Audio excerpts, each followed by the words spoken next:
ऐसी कहानी जिसे छुपाया गया, एक ऐसी साजिश जिसे सरकार ने अंजाम दिया अपने ही नागरिकों के खिलाफ, और सब कुछ राष्ट्रहित के नाम पर। अप्रैल 1971, एक छोटा सा शहर मीडिया, पेंसिल्वेनिया। कुछ एंटी वॉर एक्टिविस्ट्स एक गवर्नमेंट ऑफिस में घुसे। इरादा था वियतनाम वॉर के ड्राफ्ट रिकॉर्ड्स को ढूंढना, जलाना, पर उनके हाथ लगा कुछ ऐसा जिसका असर आज तक अमेरिका महसूस कर रहा है। वो ड्राफ्ट रिकॉर्ड्स नहीं, एफबीआई के सीक्रेट फाइल्स थे। COINTELPRO, एक गुप्त और कलंकित मिशन। ये था COINTELPRO, counter intelligence programme. FBI का एक ऐसा सीक्रेट मिशन जिसका मकसद था अपने ही देश के लोगों को दबाना, बदनाम करना और उनके मूवमेंट्स को बर्बाद करना। COINTELPRO का असली चेहरा 1950 से लेकर 70s तक एफबीआई ने लीगल या इलीगल हर तरीके का इस्तेमाल किया।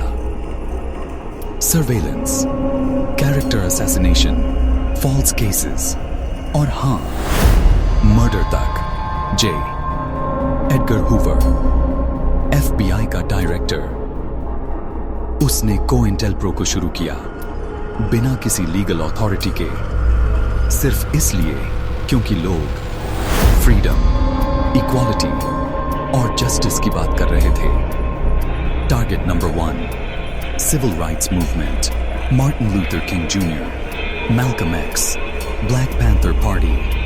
एफबीआई इन सबको नेशनल थ्रेट मानता था। डॉक्यूमेंट्स में क्लियरली लिखा गया था, prevent the rise of a messiah who could unify and electrify the militant black nationalist movement। यानी एक ऐसा नेता जो लोगों को जोड़ सके, उसे खत्म करो। और हमने देखा मैल्कम एक्स गोली से मारा गया। मार्टिन लूथर किंग जूनियर की भी मिस्टीरियस सर्कमस्टेंसेस में मौत हुई। कोइंसिडेंस या COINTELPRO का काम? पुर्टो रिकन इंडिपेंडेंस मूवमेंट, एक और टारगेट पुर्टो रिको, अमेरिका की अनऑफिशियल कॉलोनी। जब उन्होंने आजादी की बात की, एफबीआई ने COINTELPRO वहां भी चला दिया। 65,000 लोगों पर सीक्रेट फाइल्स बनाई गईं। जो इंडिपेंडेंस की बात करता, उसका करियर खत्म, जॉब नहीं मिलती, certificate of good conduct deny कर दिया जाता। और यही नहीं, 1976 में 2 इंडिपेंडेंस एक्टिविस्ट्स, कार्लोस सोतो अरेवी और अर्नाल्डो रोसाडो, इनकाउंट एयर में मार दिए गए। इन्फिल्ट्रेशन बिट्रेयल, चिकागो में एफबीआई ने राफाएल मरेरो नाम का एक एजेंट भेजा। उसने एक पॉलिटिकल एक्टिविस्ट से शादी की, अंदर घुसा, सारी इंफॉर्मेशन ली, ट्रस्ट जीता और फिर अपने ही लोगों के खिलाफ काम किया। एक बॉम्ब ब्लास्ट की प्लानिंग एफबीआई ने की, ब्लेम एक्टिविस्ट्स पर डाला। प्रोफेसर जोसे सोलिस को सालों के लिए जेल भेज दिया गया, बिना किसी कॉन्क्रीट एविडेंस के। ऐसे और सच्चाई। Native American movements, wounded knee से लेकर पाइन रिज तक 1970s में अमेरिकन इंडियन मूवमेंट ने सॉवरेंटी की डिमांड की। रिस्पॉन्स, गवर्नमेंट ने वहां डेथ स्क्वाड्स भेजे।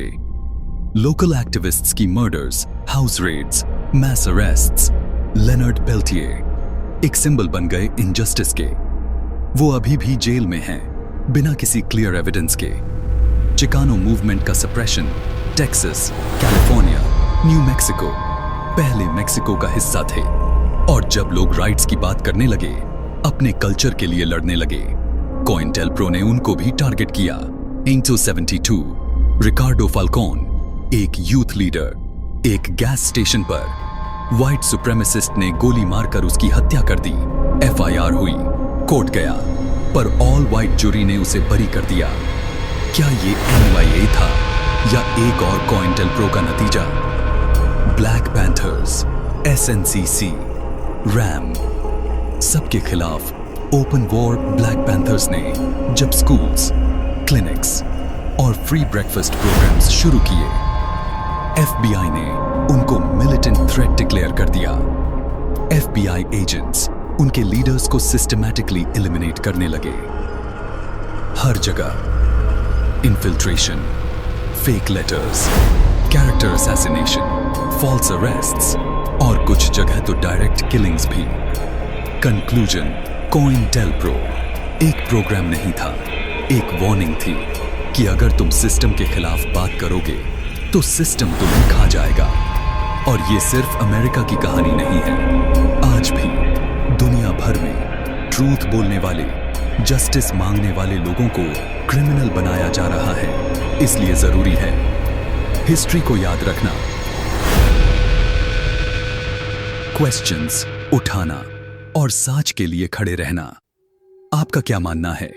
क्या COINTELPRO जैसा कुछ आज भी चल रहा है? क्या डेमोक्रेसी में डिसेंट अलाउड है या नहीं? कमेंट करके बताइए, शेयर करिए जिससे लोगों तक सच पहुंच सके। ऐसे और सच्चाई से भरपूर वीडियोस